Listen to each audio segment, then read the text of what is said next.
back to Rating the List, where we review, discuss, and reimagine popular movie lists objectively. We're your hosts. I'm Jerry. And I'm Brad. And on this episode, we'll be exploring number 45 from Sports Illustrated's top 50 sports movies of all time. All right, and tonight we're doing number 45. Number 45 is Grand Prix, released in 1966, directed by John Frankenheimer, starring James Garner and Eva Marie Saint. A fictional look at the 1966 Formula One season following racers Jean-Pierre Sarti, Pete Aaron, Scott Stoddard, and Nino Berlini as they compete across the world. Okay, This was a good one. This was really good. Yeah. It kept my interest the whole time. You know, it came out in 66, so sometimes you're like, I don't know, but it really kept my interest the whole time. It's a little bit too long.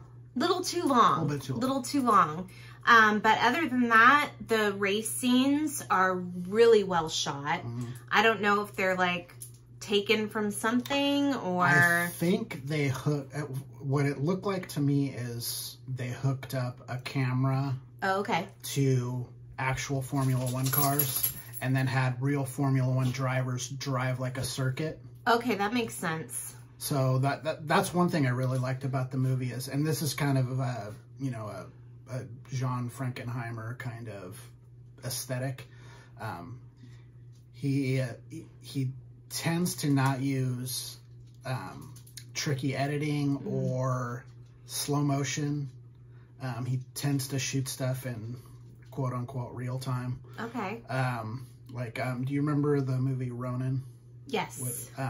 That came out in the late 90s when there was a lot of like slow motion action sequences in movies. The Matrix, probably. Yes, it came out like a year or two after the Matrix. Okay, yeah. And then all of a sudden, like everyone was doing these like slow motion stuff. That was when like John Woo brought his kind of Hong Kong aesthetic to America, and John Frankenheimer's just like, I'm not doing that. Yeah, he's like, that movie is like it's frenetic and fast, and it's just like it was such a fresh breath of air. And what's great about this movie too is, like I said, it came out in 1966. A lot of movies from that era, it's like they have the stationary car and then you see things driving. I thought that's what it was going to be, but it's actual footage of Formula One racing, which I really liked. And made it very realistic. And I went into it thinking it was a different movie altogether. Oh, that's right, yeah. I thought this was Le Mans, which is a similar movie with, what's his name, Steve McQueen, which is also, Steve McQueen was famous for doing all of his own especially stunt driving, because that's kind of where he came from. So, if you've seen the movie Bullet, that's really him in the car. In Le Mans, that's really him in the car as well. Okay. And I thought that's what we were watching, and then all of a sudden I'm like, oh, it's that other one. Yeah. The one with James Garner. Okay. And I hadn't seen it in a really long time, and I didn't realize, kind of looking back, how good it is. Yeah. And just like we saw, we watched Any Given Sunday. We just reviewed that for you guys. It's really about the old guys moving out, new guys coming in, and it's like a really good picture of, these older men. I'm not saying they're ancient, but like older, kind of out of their... Yeah, like Pierre is the oldest of them, and he's really, really at the end of his career. Like, this is like his last season, basically. And then James Garner's not just a few years behind him, so he's kind of already reached like the apex of his career, and he's kind of on the downslope. Yeah. And then the Stoddard character, he's the English guy. He is like in the middle of his prime, basically, and he's kind of recovering from a really, really bad wreck where he had some real problems, and he's taking some stuff to get him through it, which is kind of shaky. And then Nino is like this, hotshot Italian guy. Yeah, total new, young. I think it's probably like his first. He was like the, in Formula One they have like racing teams, so he's on the same team as Pierre, the Ferrari team. and he's always, it seemed like to me, I don't know if you get the same vibe, it's like probably his like second or third season. Yeah, he's very new. And he's like he's been in the background, but then all of a sudden he's kind of, he gets pushed in the front. He wins one, and that kind of like, now he's kind of feeling himself, and now he's like, I don't need my girlfriend. I'm gonna get a lot of ass, so he like tosses her aside. It also really dives deep into the dangers of Formula One racing, which, you know, I know it's dangerous. You hear about it all the time, but like you really see like the smallest thing could happen and you're freaking dead. Yeah. Like there's no give. The thing that got me is they all wear this bracelet that has their name on it and their blood type. It's like dog tags. It's like dog tags. So like if something happens, they can be like, one, you know, if they have to get airlifted or whatever and they're in a foreign country, they know what their blood type is. You know, if they have to get airlifted to a medical facility. Yeah. And the second one was they could get burned beyond recognition. That's the only way that they're going to be easily identified. It's like, holy crap. Nuts. I mean, you open up, the movie starts with you're already in a race in progress.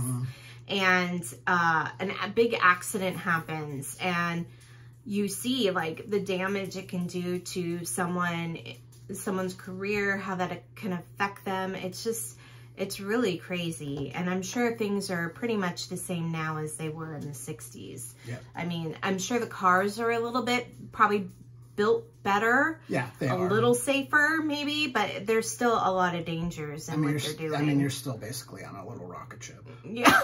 I mean, I would say, you know, like some of the safety equipment's probably a little bit better. The suits are probably, you know, a little more fire retardant and that kind of stuff. But for the most part, it's not that different. No, it's not. And they're probably driving faster now.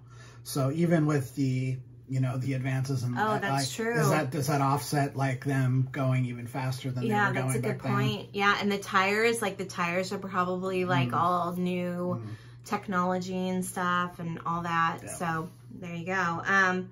Also showed a really good the effects on loved ones. You know, you had like people with either girlfriends or wives, especially, is it Pierre?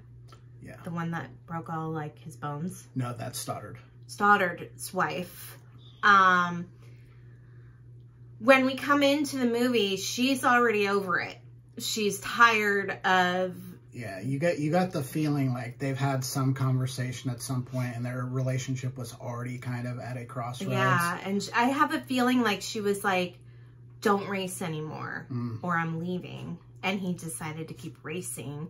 And she was like, well, I'm going to leave you then. And the interesting thing is then she kind of starts, she can't get out of the life either, because she kind of starts to have like an affair with James Garner's character. It's like, that's the same situation. It's like literally the same. You're like, you're going from one racer to another. It makes no sense. And then ultimately she ends up staying with her husband. Yeah.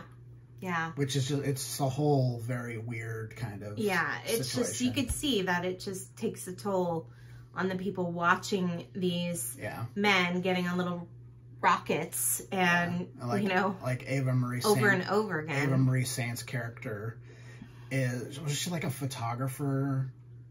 Yes. She's a photographer that kind of, you know, gets taken into the world, and she and Pierre begin a love affair. And, you know, she's pretty quickly falls in love with them. And, you know, like a lot of people, when you're watching your, you know, your friends or your loved ones competing in something, you know, it's like, you know, you're kind of on pins and needles on every kind of, you know, little thing that's happening in the competition. But, you know, she's also got the added thing where this guy could die. Yeah. And like his very last race, she can't even go watch it. No, she can't do it. She's too nervous. There's also like it's well acted. It still holds up. There was like a lot of for the most part, yeah. For the most part, there was like 60s picture in picture. You know, there's like pictures, things happening side by side, and then you have the, you know, like also from the 60s, you have like what I call the Scooby-Doo dance sequence. Yes. Which, you know, you've got some hep cat music and very, they're at some beach house. Some beach house with a big window, and everyone's dancing like on the patio by the pool. I mean, it's like such a cliche. Yeah, and it's weird because it's like, what did we need that for? And like, there are a few movies where you're like, okay, I understand why that sequence is in here. This one's like, it doesn't need to be in there at all. It doesn't need to be in there. There's one scene towards the end of the movie where somebody gets launched out of their car, and I was so like dumbfounded by the way they did it. I was like, what? Because they basically looked like they were like on the side of the road and somebody yelled, "Throw the dummy!" And he just took this guy and went, "Ah!" and like threw him in the tree. It was so bad. You can totally tell it was just, I was like, oh, okay. Oh, we're doing that. Yeah, so that part kind of threw me out of it. But other than that, it was really good. It kept my interest the whole time. Yeah. Even though it was a little long, it still held my interest. I think it could have been tightened up a little bit, but outside of that, I mean, it's really enjoyable. This is definitely one I would recommend seeing. Yeah, for sure. If you haven't seen it, and I'm not a big like Formula One race car person at all. I'm not a motorsports person. Yeah, I don't have a driver. Like I'm not like a gearhead kind of guy. I don't know anything about cars. I know how you turn the key and press the gas and the brakes. She knows more about cars than I do. Well, I kind of had to, so yeah. So how did we score it? I gave this one a 74. You gave it a 76. So the list score is 75. All right. This was really a gem. I really liked it. And, good on John Frankenheimer for great studio director. Yeah. He was mostly a for-hire director, but extremely talented. And that is not like a knock on this guy at all. He made very, very well put together, technically proficient movies almost every time out. If you watch a John Frankenheimer movie, you're gonna generally get a really good movie. Yeah, this is no exception. Well, if you want to check it out, we highly recommend it. It's called Grand Prix. It's number 45 on the list. If you have any questions or comments, please do so in the comment section below. If you like what you're watching, please give us a like. If you would like to contact us directly, please email us at ratingthelist@gmail.com. But for now, I'm Jerry. I'm Brad. And we're Rating the List. We'll see you next time. Bye. Bye.